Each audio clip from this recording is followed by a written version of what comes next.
What's up guys, you're welcome back to my channel. My name is Adedoyin, and in case you're seeing me for the first time, you are absolutely welcome. You are at the right place for all things that are related to natural hair, how to care for your natural hair, how to style your natural hair, and all other related things. So today's video, as you can see, I am with my bonnet today, and that is because the hair under this bonnet is really messy. There is a hold wash and go under this bonnet, or let me say finger curls. So today's video, I am going to be showing you how to properly detangle your old wash and go or finger curls with minimal breakage, very minimal breakage. I'm going to put a link up here as well as in the description box so you can check out how I achieved this wash and go after you have finished watching this video. But right now we are going to detangle my hair together, and then you can learn a few things from this video. So if that sounds like something you might want to know more about, then you should definitely keep on watching.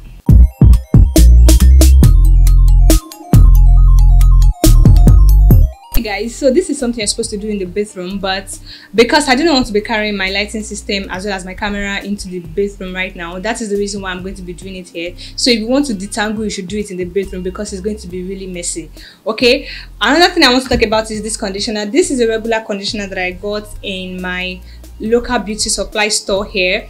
As long as it has a good slip, then you can use it to detangle your hair. As long as the slip is really nice, then you can use it to detangle your hair. So let's just jump right into this detangling process. I told you that this hair is really messy, and when I did this hairstyle, the curls were popping, like the curls were really nice. I'm going to put the link up here as well as in the description box, so you should check it out.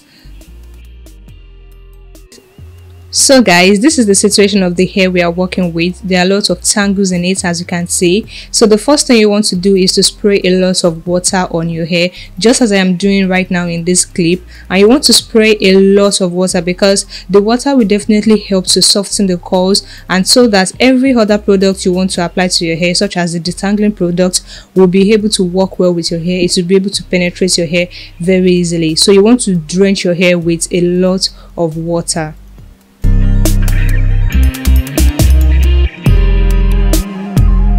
So the next thing for you is to take your detangling product, such as a very slippery conditioner, just like I am using in this clip, and you want to coat your hair with this product. You want to use a lot of it on your hair because this is definitely what is going to make your detangling process very easy. You want to focus on the ends of the hair because that is where the tangles and the knots are really concentrated. So you want to apply a lot of this product on your hair, coating the ends of your hair very well, and then just massaging the product into your hair.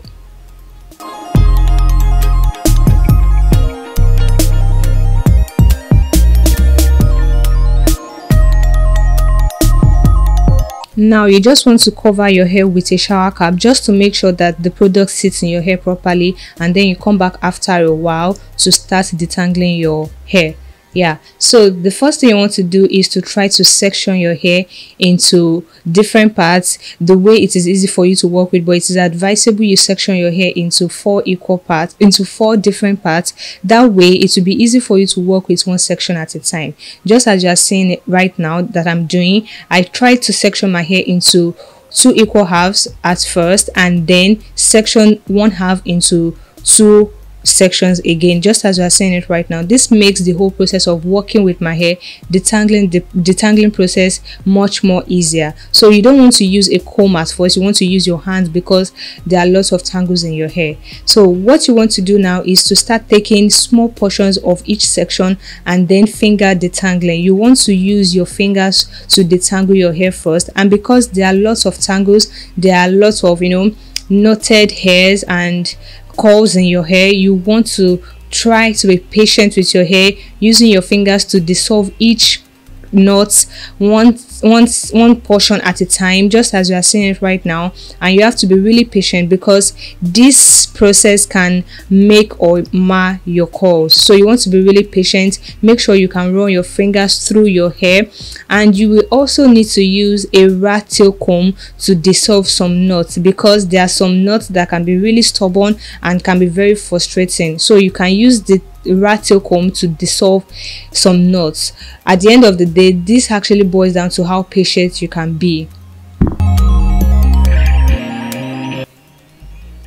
Okay, it's completely normal for you to see shed hairs on your fingers, and all you have to do is just to remove them gradually as you proceed in the detangling process. And then when you are sure that your fingers can run through your hair, then you go ahead and detangle with a white tooth comb as well as with a detangling brush, just to ensure that all the tangles and knots have been removed from your hair and your hair has been properly detangled. It is very important for you to use a very slippery conditioner to detangle because it makes the whole process really easy. And now that you have successfully detangled your hair, you can just proceed to washing your hair. I have a tutorial on how to have a very easy wash day, and I'm going to put the link on the screen right now as well as in the description box, so you should check it out also after watching this video. So that is it for this video. I hope you learned one or two things from this video and I hope you enjoyed it. Do not forget to give me a thumbs up as well as subscribe to my channel and click on the notification bell so you get notified whenever I post a new video. Thank you so much for watching. I will catch you guys in my next video. Bye.